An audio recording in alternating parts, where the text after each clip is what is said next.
Good afternoon. I'm Moria. Thank you for joining today's Thank you for joining today and welcome to the BEYA Stars and Stripes STEM Career Day.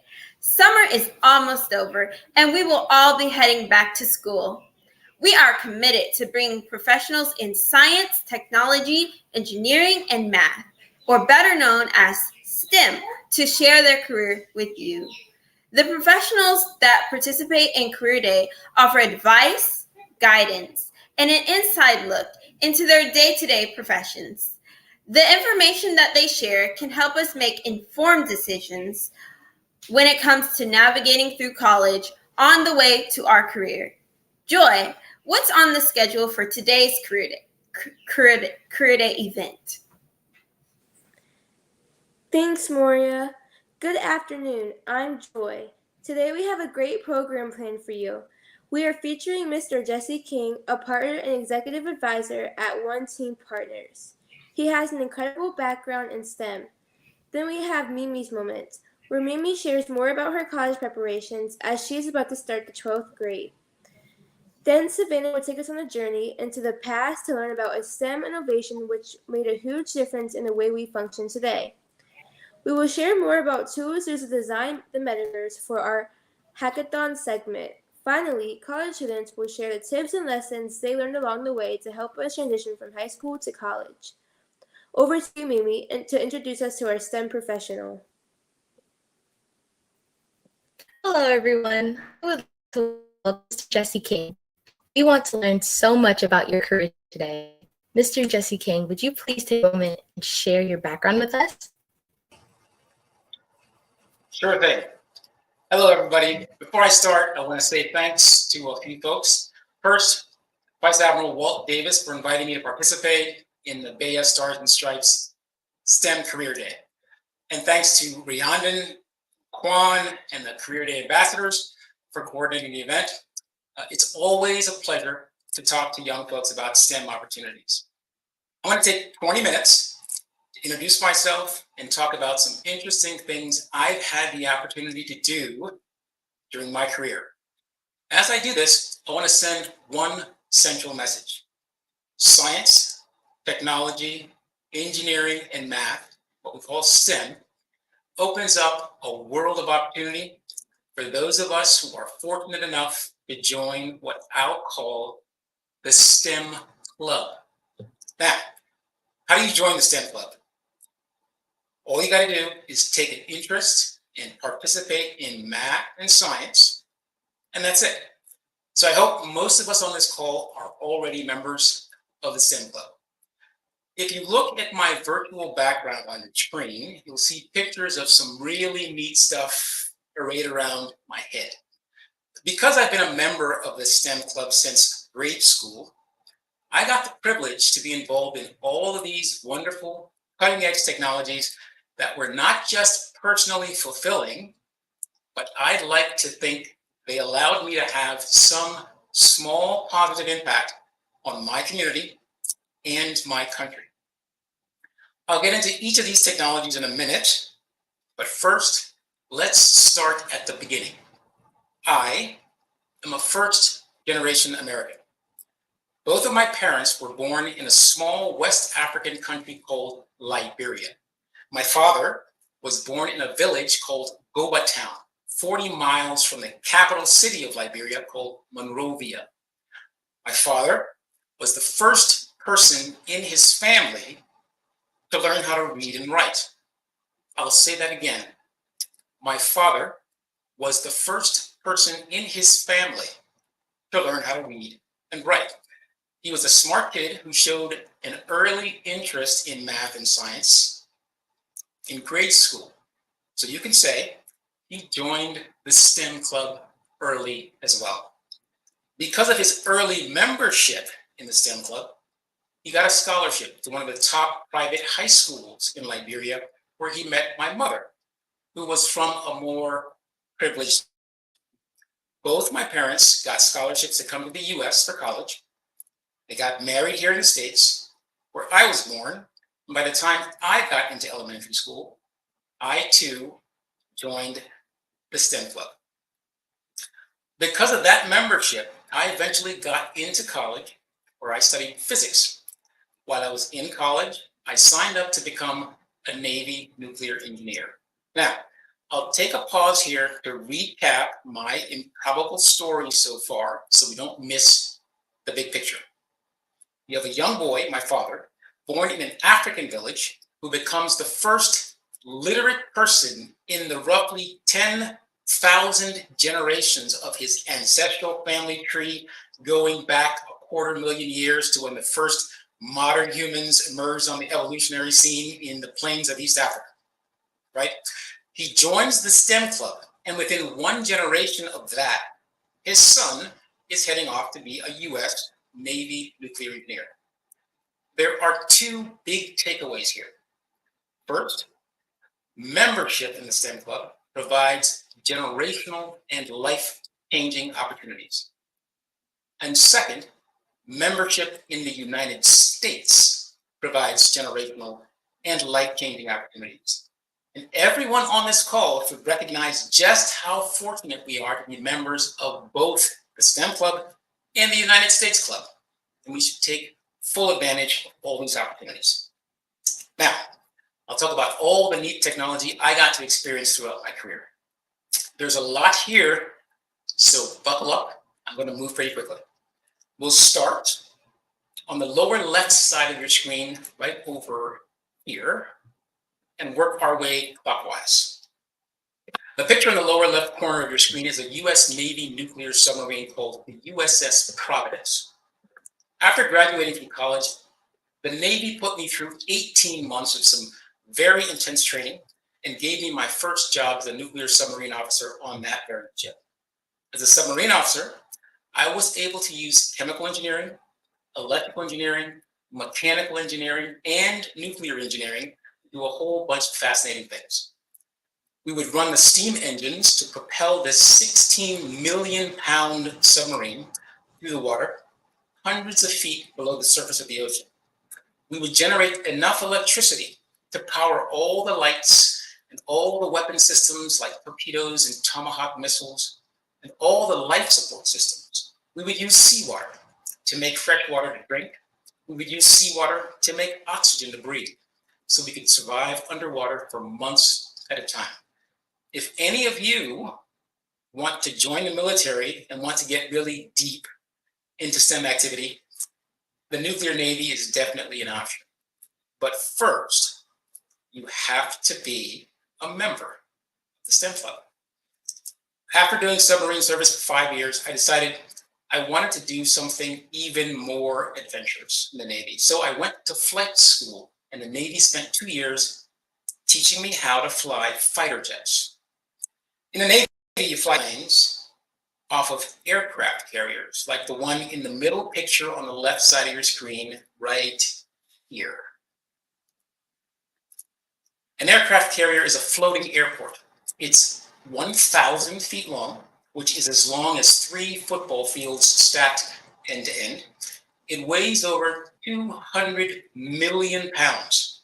It carries 5,000 people and 80 aircraft of all types. I flew the F-18 Hornet fighter jet, like the one in the top left corner of your screen, right up here. Now, in this picture, the Hornet is supersonic, which means it's flying faster than the speed of sound, which is about 770 miles an hour. That's the same speed as a bullet fired from a handgun. Now, a bullet only weighs 1/4 of an ounce. This jet weighs 30,000 pounds, and there's a pilot sitting in it. Now, when it's just moving that fast, it forms a cone of highly compressed air near the body of the jet called a shock wave. Now, just behind that shock wave, the air pressure drops off dramatically, causing any moisture in the air to condense and form a cloud. And that's what you see covering the back end of the jet. Pilots call these clouds vapors. Now, if any one of you ever want to fly supersonic jets and make vapes of your own, you have to first be a member of the STEM Club. I finished my 20-year Navy career As a commanding officer of an F-18 fighter squadron, I got to lead a team of 120 dedicated technicians and pilots who maintained and flew 12 of these fantastic aircraft. And that was easily one of the coolest jobs in the world. I retired from the Navy, then went to business school, and then spent the next 20 years taking advantage of even more opportunities to do neat stuff as a member of the STEM Club. One of those opportunities was VP of Operations for an aircraft manufacturing company called Icon. We built really neat airplanes called A5s. The blue and white airplane in the picture just above my head right here is an A5. This is a two-seat recreational amphibious airplane, which means it's made to fly just for fun, and it can land and take off from either land-based runways or from the water. Now, in this picture, it's landing in the water at an exotic beach somewhere. I call the A5 a flying jet ski. I got the opportunity to produce these very fun airplanes because I was a member of a STEM club. Another STEM club opportunity I had was leading operations for a medical imaging company called HeartFlow. If you look at the image to the right of the A5, right up here, you'll see a model of a human heart. The colored blood vessels on the surface of the heart are called coronary arteries.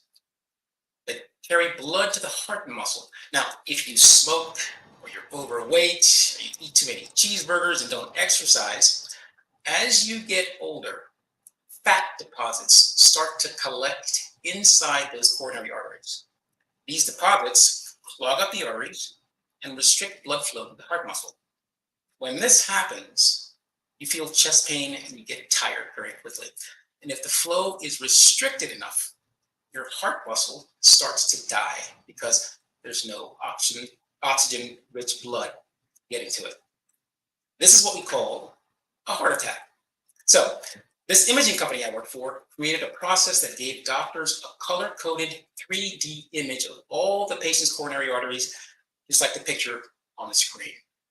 The program would also calculate how much blood is flowing through each artery and color the arteries based on the flow. Dark blue color indicates very good flow, and dark red indicates very restricted flow. And you have all the colors of the spectrum in between. So if you look at the heart model in the picture, you can see two main arteries running up and down the heart. The shorter artery on the left side is nice and blue, so it's got great blood flow all the way through. The longer artery on the right side is blue at the top half, indicating good flow, but then halfway down it turns yellow, then orange, then red. That tells the physician that there's a blockage halfway down that artery and there's not enough blood flow getting to the lower part of the heart. The doctor can then decide how best to treat that blocked artery. And so what this technology allowed the doctor to do was to determine the health of the patient's coronary arteries faster and more accurately than he could before. This is another benefit. The patients delivered by members of the STEM Club. So, how do you fix a clogged artery? Well, one option is to operate on the patient's heart directly. To get to the patient's heart, the surgeon has to saw through that bony plate right here in the middle of the patient's chest called a sternum. Then pull the patient's rib cage apart, and then the doctor can perform what's called heart bypass surgery to get blood to flow around the restriction. This is a major surgery requiring days or weeks in the hospital. There's a lot of health risks involved. It leaves a giant scar on the patient's chest, about 1.5 feet long. That's the first option. A better option is the doctor can do something much easier and less traumatic. The doctor can make a small cut on the patient's thigh and insert a flexible wire into the blood vessel in the patient's leg. Then the doctor can feed that wire from the leg all the way up through the patient's aorta in the trunk of their body, all the way up to the patient's heart and into that clogged coronary artery. Kind of like a plumber sending a rotor-rooter down a clogged pipe. The doctor can then push a tiny metal mesh tube called a stent over the wire and into that clogged artery to prop it open and restore blood flow. The picture in the upper right corner of your screen, right over here, is a stent on the tip of a finger. Right on the tip of the finger, you can see that mesh tube. So you can get an idea of how small it is. Now, that brings me to another STEM opportunity I had. I was the director of stent manufacturing at a company called Abbott Vascular. At our plant, we manufactured 500,000 of these stents every year. So I like to say that during this period of my career, I played a huge part in relieving a lot of heartache.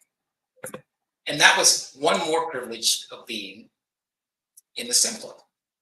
And finally, my last STEM opportunity was leading a biotech manufacturing plant. At this plant, we made treatments for lung cancer. And here's how we did it. When a disease like COVID or chickenpox or cancer attacks the body, our immune system fights the disease by producing these little protein molecules called antibodies. Think of them as little soldiers. These antibodies rush through your bloodstream, trying to find all the disease molecules like bacteria and viruses, cancer cells, and then they attack the disease invaders and try to destroy them. Sometimes your antibody army is successful and it kills all the disease army. But sometimes you don't have enough antibodies, or you don't have the right kind of antibodies to kill the disease, and you get sick. So scientists develop special antibodies, like a SEAL team of antibodies, that they can give to patients in a pill or an injection to help fight disease. And here's how they make specialized SEAL team antibodies. First, they take cells from hamsters or rabbits, and then they genetically modify these cells so they do two things. One, the cells multiply rapidly if you give them food. And two, the cells produce the specific antibodies that attack specific diseases. The scientists store these special antibody-producing cells in tiny 1-inch long vials. Then they freeze these vials. When it's time to make antibodies for patient medication, they send these frozen vials to a biomanufacturing plant like the one that I ran. What we did at the biomanufacturing plant was take these frozen vials, thaw them out, and put them in a nice warm solution with cell food, glucose. Now, glucose is just a fancy name for sugar water, medical grade sugar water, if you will. Once these cells hit that warm glucose, they go to town and they do what they were designed to do. One, they multiply, they reproduce themselves. And two, they produce antibodies. We start with about 1,000 cells in a small glass flask, about the size of a human finger. Over the course of 4 days, the 1,000 cells multiply and become 10,000 cells. Then we put those 10,000 cells into a bigger glass flask with more glucose. And after 4 days, they become 100,000 cells. We repeat this with larger and larger glass flasks and more glucose until we have about 1 million cells. At that point, we have to use a large steel vessel called a bioreactor. And we start with a small one called 50 liters and work our way up eventually to a 2,000 liter bioreactor like the one in the picture on the bottom right of your screen right here. That's a 2,000 liter bioreactor. It's about 10 feet tall, so it's pretty big. And this whole process takes about 40 days to go from those first 1,000 cells in the tiny vial to 10 trillion cells in this giant bioreactor. Now, in this giant bioreactor, you have 40 days worth of cells, 10 trillion cells. You've got the waste products from the cells, you've got the glucose, and you've got all the antibodies the cells have been producing the whole time. All of this in that 2,000 liter vat of biologic stew. So now what do you do with it? Well, you take all that stuff and you pump it through a complex filtration system where we use mechanical and chemical engineering to filter out everything, the cells, the waste, everything, except the billions and billions of tiny antibody SEAL team proteins. We freeze these SEAL team proteins, these antibodies, and send them off to the pharma company. The pharma companies then take these antibodies and put them into their final product for the patient, which is a pill or an injection to help them fight whatever disease is making them sick. Now, this was yet another fascinating and life-improving process I got to participate in because I was a member of the STEM Club. So that's the full tour of my career. All of it was made possible because I was a member of the STEM Club. And my parting message to you is this: membership in the STEM Club provides exciting, life-changing, life-improving, super cool opportunities. I highly recommend you join the STEM Club if you haven't done so already, and that you make the most of it. Thank you all for listening, and I'll take your questions. Thank you so much, Mr. King, for sharing your career with us today. I don't know about anyone else, but I thought it was really interesting learning about all the different projects you worked on.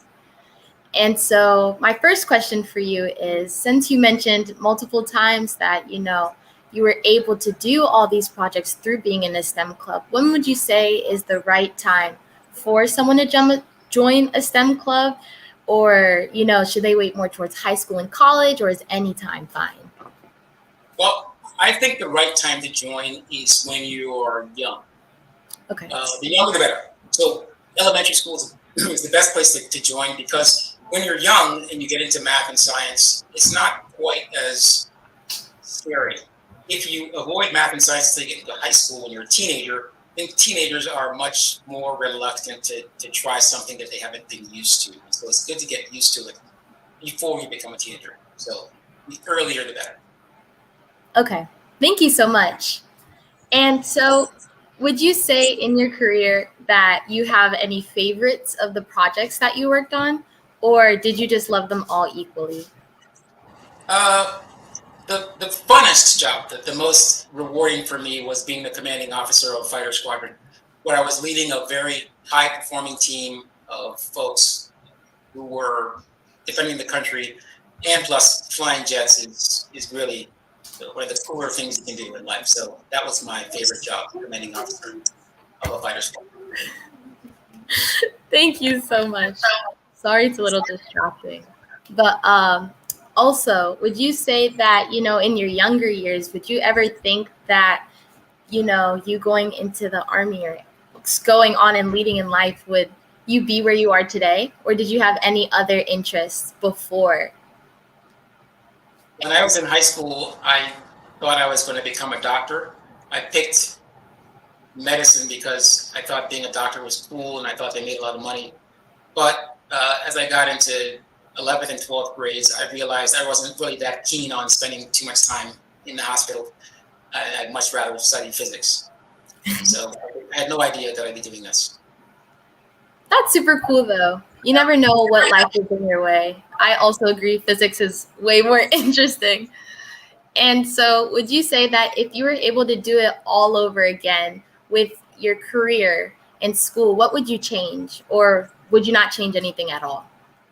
I don't think I would change anything about my education or my career choices. I think I made some wise choices, but just as equally, the choices I made turned out to be very fortunate. I had nothing to do with that. I was just lucky. So if I had to go back, I don't think I could pick a luckier combination than the one that I did. What I would change is I would probably spend a little bit more time with friends and family.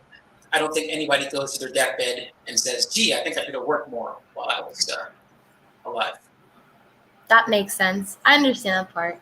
And would you say that it was difficult balancing family as well as your career?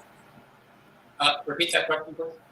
I was saying that since you just said that, you would change seeing more of your family and friends, would you say that being in your career was difficult balancing, work as well as family? Yes, it was, especially in the Navy, because you were going on deployment so often, you're away from home. And so that was actually one of the deciding factors for me leaving the Navy when I did and joining the workforce outside the military, was because I wanted to raise a family. So it is difficult, but you just have to make the time for it. I understand. Thank you so much for your service. And would you say, well, real quick, would you mind telling me what kept you motivated to keep pursuing your education?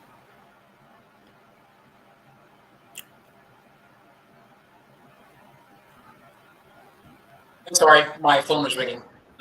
Yes. No worries. So, yeah, what kept me going with my education was I just love learning new things. I love learning new things, and so all the way through high school and college, that was what motivated me to do that. And then once I was done with the military and I wanted to get into business, I then pursued an education to get my MBA, and that's what I did there. And another question I have for you was actually, when did you join your STEM club? And how did that lead on for you over in the time? Right. I would say I joined the STEM club, sometime around 6th grade. That's when I really realized I liked math and science. So that's 12 years old. Wow, that's really interesting. Thank you so much, Mr. King. I really appreciated not only you answering your questions, but as well as giving me a look on, other careers, but so much you could do through just a STEM club. So I guess one more thing I have for you is, do you have any STEM club recommendations? Yes. Again, just really get involved early, and that way you're used to it by the time you're a teenager, and you won't be afraid of it. And for those of you who are older, teenagers and beyond, folks in college, it's really important that you set goals for yourself, specific goals with a time component to them. Right? I want to do this by this time. And once you set that goal, then you go ahead and make a plan to achieve it. And then the last step, the one that most people never really get to, is work the plan. Do the plan, hold yourself accountable, and meet those goals. And that's how I think you can be successful, is by setting specific goals, planning the work to make the goal, and then working the plan. That last step is the hardest one. Thank you so much, Mr. King. Once again, thank you. I enjoyed it so much. Over to you, Moria.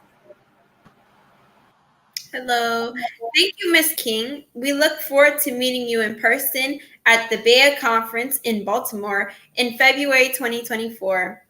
Now, before we learn about a past STEM inventor, here's a word from our sponsor, Lockheed Martin. I work at Lockheed Martin as a cybersecurity systems engineer, and I've been at Lockheed for 19 years. The role of cybersecurity engineering has a tremendous impact on the mission to deliver secure systems to our customers. I have 3 children. My kids are the center of my universe. I would not be able to continue working effectively as a working parent if it had not been for the flexibility in our work schedule and the flexibility of our leaders to help me exercise a flexible work schedule. One of the reasons why I've been at Lockheed Martin for 19 years is because I think the culture and the values that we demonstrate really reflect my own personal values. Performing with excellence, acting with integrity, those are steadfast values that we talk about day to day.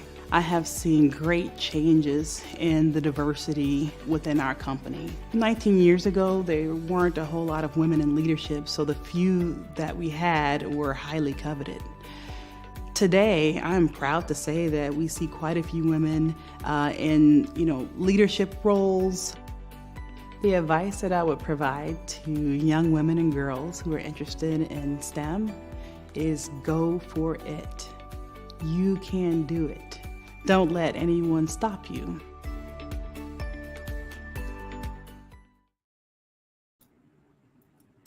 That was exciting, learning about Mr. King's career and STEM background. Now, I would like to take you on a little STEM journey through the world of inventions. We have all seen traffic lights, right? Red means stop, yellow means slow down, and green means go. Before the traffic light, there were traffic cops whose primary job was to direct traffic. Every intersection needed a traffic cop who used arm signals and a whistle to guide traffic until Garrett Morgan came along. In 1923, he created a new kind of traffic signal, one with a warning light to alert drivers that they need to stop after he witnessed a carriage incident at a very problematic intersection in the city. He saw a problem, imagined what the solution would be, and then set out to turn his idea into a useful invention. Thank you, Garrett Morgan. I personally cannot imagine what it would be like to drive around with no traffic lights. The world would be in chaos. Now, this is just one of Garrett Morgan's inventions. He was born in 1877 in Kentucky. He only completed elementary school, but he paid for a private tutor to continue his education. While working at a sewing machine factory, he noticed that the speed of the sewing machine needles caused so much friction that burn marks were left on the clothing. So he developed and patented a chemical solution to help reduce the friction of the needle. He also noticed that when some of the chemical solution touched fabric, the fiber straightened. This led to the invention of the chemical hair straightener. I want to challenge you. Today, stop and look around. What do you see that can be improved or done in a different way? Garrett Morgan was self-taught, inquisitive, paid attention to his surroundings, and wasn't afraid to fail. What about you? There have been so many inventions, but there is always room for more. Next month, we will share another inventor who changed the way that we use technology today. Students, we hope all of you are enjoying learning more about STEM careers at today's BEYA Stars and Stripes STEM Career Day, streamed live from STEM City, USA. Let's take a quick commercial break to learn more about STEM City, USA.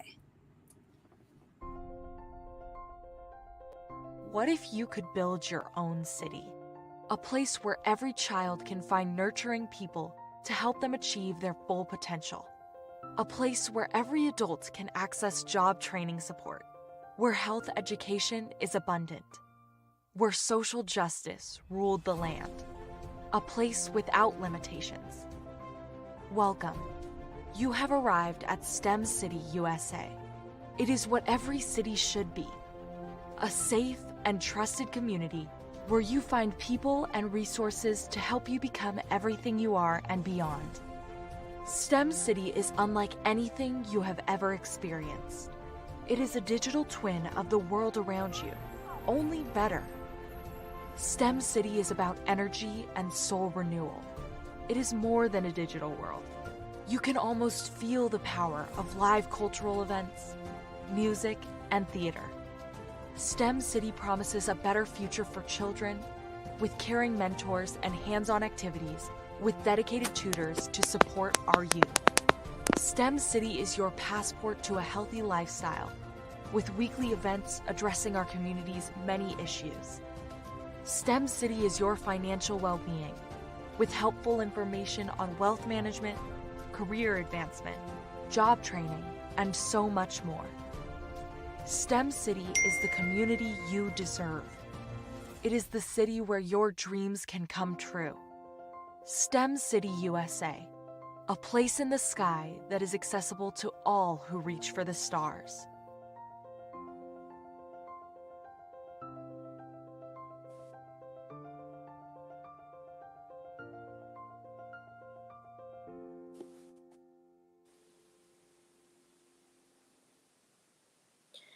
That was STEM City USA, our 2D metaverse. Would you like to join us in building the metaverse by participating in the STEM City USA Hackathon? Our hackathon is where you will explore new ways of doing business using the metaverse. Last month, we shared the upcoming AI-powered library that will be posted in Open STEM City USA in December 2023. This powerful resource will provide teachers, students, and anyone with unlimited information about diverse STEM professionals. Would you like to sign up for an opportunity to be a beta tester? This means you get to help be a part of making this revolutionary tool successful. Visit STEM City USA and enter the Education and Discovery Building. Then enter the library to sign up for your digital library card. You may be invited to be a beta tester. Over to you, Mimi. Thank you so much, Joy. Today, we are joined by a group of college students who are ready to share more about their journey about college and how they go. I would like to welcome Marianne to Career Day. Thank you so much. I'm super happy to be here. Hello, Marianne. Hi, how are you? I'm great, thank you. How are you? I'm doing good. So my first question to you is, what college do you attend? So I go to the University of Houston. It's in Houston, Texas. Oh, wow. That's super cool. And how do you think the college is actually in the area? So I love Houston. I think Houston is a really diverse place. So the culture at the university is super diverse and it's super lively because you get to meet so many different people. It's also a larger school, so there's just a ton of people, a ton of things to do, and it's a great school. I really like it a lot. That's amazing. I'm happy to hear. A couple schools I'm looking at too are in Houston, so I think that's amazing. And would you say that, real quick, what year are you, by the way? So I'm getting into my senior year. So Oh, I'm wow. gonna in my fourth year, yeah. And so how was your freshman year at Texas and everything? So my freshman year was a bit different because I was a 2020 freshman. So we were in the middle of a pandemic and it was a lot of online school, didn't go to on campus a lot. So freshman year specifically, or at least, yeah, freshman year, especially that first semester, it wasn't terrible, but it definitely wasn't what the average college experience would have been. So I get that part. My freshman year at high school was also COVID year, so I understand. Even though it's not college, I yeah, understand. I mean, still, freshman going into something in the beginning of a pandemic is crazy. I don't know. It really was. It Yeah. was something. And so another question I have for you is, I know that there's a lot of options talking about, financial aid and scholarships and everything. What would you think is a good option to pursue, or what works best for you? So I would always tell people if you're looking for financial aid, so you want to start with your scholarships and your grants. And so the difference between these two is these are both free money. So that's why I would say to start here. This is free money that either governments or the private institutions will give you, and you do not have to pay them back. And so the difference between them is grants are more on a financial needs basis, while scholarships are more on a merit needs basis.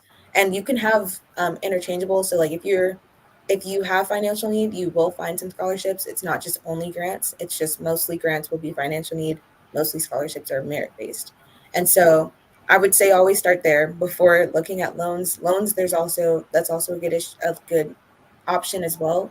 But I would always say that's like plan B after you tried the scholarships and the grants. Thank you so much. Another question I have for you is, do you think it's better to stay in-state or explore other places for college? So I think that's up to the individual. In-state prices for college is usually cheaper. But obviously I think you should go where you feel welcome.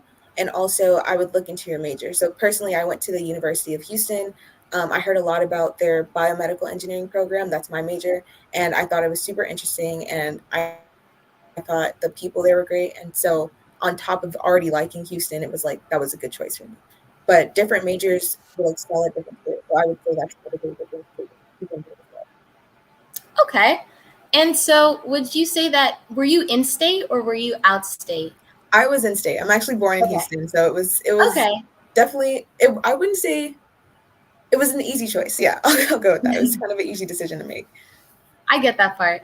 And would you say that, the transition for you is easy? Because I know that high school definitely differs from college. And, some people say transitions are easy, others don't. But would you say overall that your transition from high school to college was at least smooth? So I do think that it was easy. I think a lot of that was also because of the pandemic, not for reasons that you would think. I would say my freshman year I spent it at home because obviously we couldn't really go anywhere. Personally, I felt no need to like pay to stay on campus when we couldn't go to classes. So I Mhm. stayed at home, and so that was a very gradual transition because you go from being in high school, driving all day, or I had to drive to go to high school and then come back home. And then you spend your freshman year just inside the house, getting adjusted to it. And then finally you come out and you get to live on campus. I think if I take that transition, that was more my sophomore year, but that's when Mhm. I kind of actually got to see campus and things like that.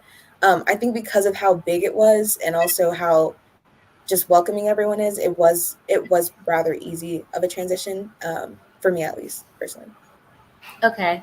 I mean, I can't lie. I don't know about anybody else, but I'm mega nervous about that transition. It's like, I don't think you should be nervous. I think it's going to be good. It's going to be. I think okay. it's a lot of people's first time also, so you get to meet a ton of people who are in the same position as you, and so it's. I That's think true. I think college is great. So Thank you. And do you not regret going, like, do you not regret going out of state, or do you feel like you missed out on anything, or do you think that staying in Houston was actually like the perfect choice for you? So I like that I stayed in Houston. I do plan on going to graduate school out of state. And so that, but again, I think my based on again like my major, I think the University of Houston was a great option for my major, and I couldn't think of another place. Not like during my 4 years here, I can't think of another place that I would rather be. I didn't do like definitely didn't look into other ones or too many other schools after getting into U of H, because I felt like I was in a good spot for me. So I have no regrets about it personally.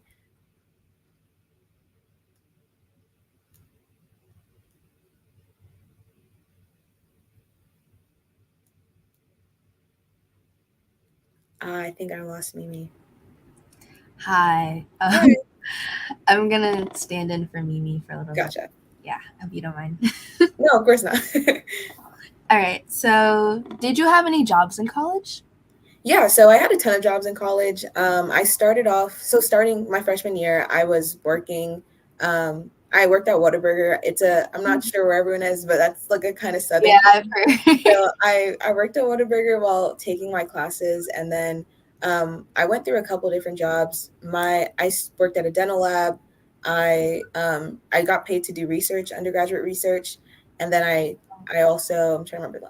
I also was on an outreach team where we kind of just helped students K through 12, got them introduced to STEM, kind of like this. So yeah, That's I really had a cool. ton of jobs in school. That's good though, because you have a variety of things that you Right. specialize in. It's really cool. Did you do any internships by any chance? Yeah, so I'm wrapping up my internship right now. I have a co-op it's at Boston Scientific, which is a biomedical company.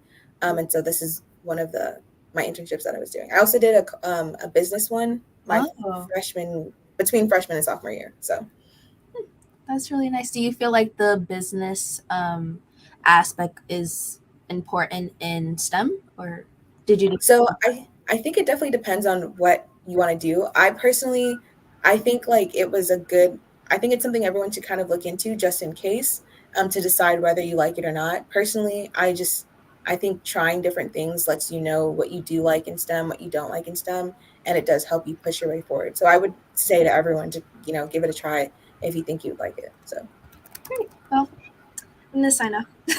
awesome. Nice talking to you. You too. Thank you so much, Savannah.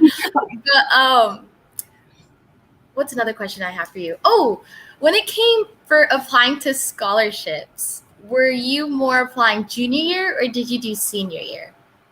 Oh, so scholarships, you start freshman year. I would say Oh, start ASAP. There are so many okay. different scholarships. And I would also say like there are so many scholarships, and they are all looking for so many different ranges of people. And so I would say to try and find things that are specific to you. So personally at the University of Houston, we have they have a ton of scholarships for different colleges. So like I mentioned, I'm in engineering. So the College of Engineering has different scholarships in itself.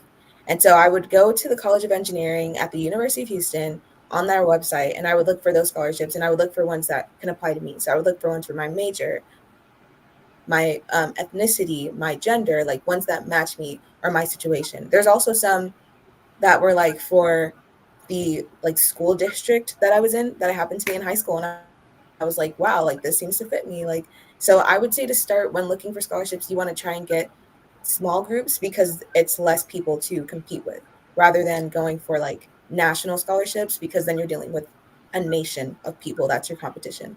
But yeah, definitely start ASAP. There's scholarships that are only for freshmen. There's scholarships that are only for sophomores. So definitely just start as soon as you can. Start right now, actually. Like just start. Yeah, Thank you so much. thank you. I have to get on that actually. Yeah. Me too, girl. Me too.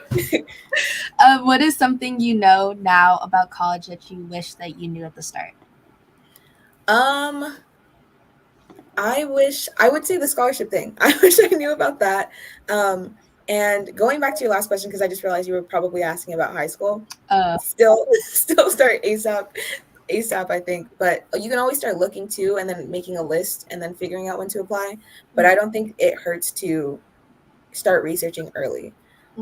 Another thing I would think I wish I knew sooner was FAFSA helps a ton.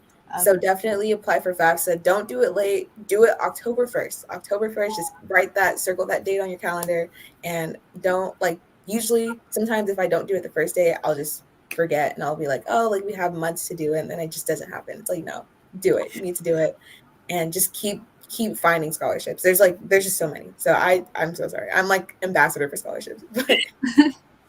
Is there a certain grade that you think like is the perfect time to apply for? You said it's called FAFSA. FAFSA, yeah. So I can't remember what it stands for, to be honest with you, but you would start, I believe your senior year would be. I think it's only, I might be wrong. I believe it's only for like college funding. So you would start the year before the school year that you're heading into. Oh. Yeah. Oh wow, that's really interesting. And this is how you get like funding from the government. And so they will give you loans and grants and things. So you have to do it every year, actually. So if you're a senior now in high school and you're gonna enter college next year, then you want to do it now. But if not, then it's probably, I don't know if it's for high school students at all. So Wow. Thank you so much. I think I've learned the most like right here than my whole high school like career. So I'm very grateful. And thank you too for your time as well. I appreciate it. You're welcome. Happy to be here. Over to you, Savannah. All right. Oh.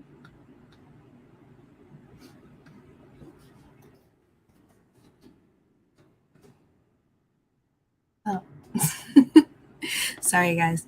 Are you in touch? Visit mystemcity.com and join the In Touch community. We have our own social media sharing app, and we want you to join so you can stay in touch with the latest STEM City USA news, BEYA program events, exciting activities with our STEM City USA partners, and career activities.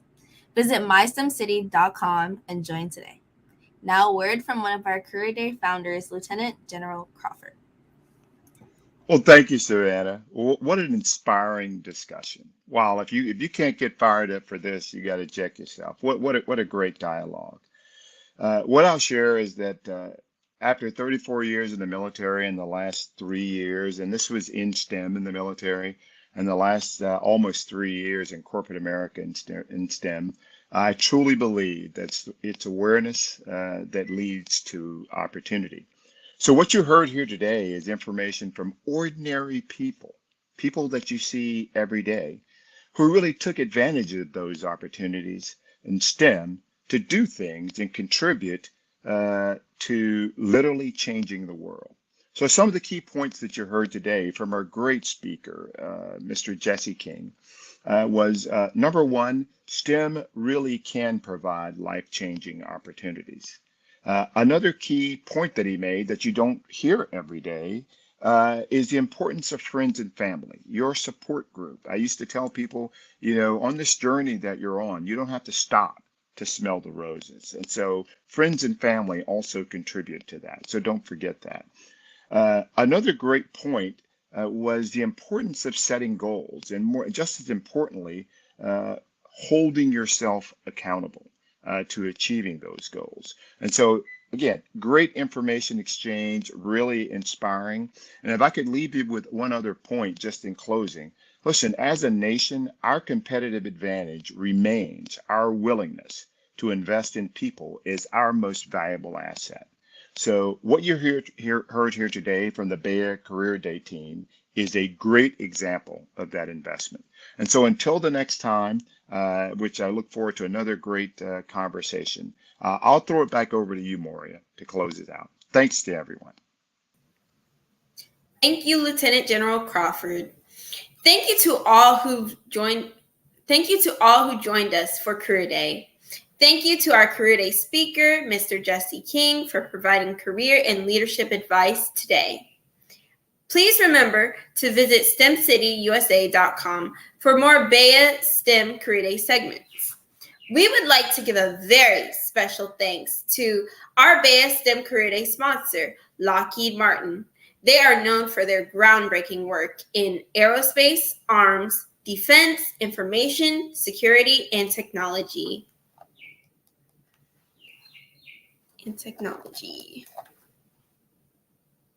Around the world. Also, congratulations to Lockheed Martin for being one of the top HBCU top supporters 2023. Please remember to subscribe to our YouTube channel and join us for the next Career Day on September 9th, 2023. Thank you. See you next time. Every day at Lockheed Martin, we are creating the future. When did I decide to become an engineer? Where I grew up in my village, we had a lot of interaction with nature. So I was always fascinated by the flight of the hummingbird. Seeing this marvelous aerodynamics of the hummingbird gave me this general idea that I wanted to be working on the ability to control things that flew. I've had this long running curiosity, I still do today, of asking the question, why is this the way it is? Are there ways to improve what it does? And in fact, those are the same questions we ask every day at Lockheed Martin. That's why my colleagues come to work saying, this is great, we've done all these great things, we've built all these great systems, how could we make it better? And how could we make it better together? Lockheed Martin's engineers and scientists are at the forefront of innovation. Everything from AI and machine learning to hypersonics to directed energy. Individually, all these are really critical capabilities that we need to develop. To actually deliver something ahead of ready to our customers, it takes pulling these pieces together into an overall mission capability. What we are doing here matters to our nation, to our nation's security.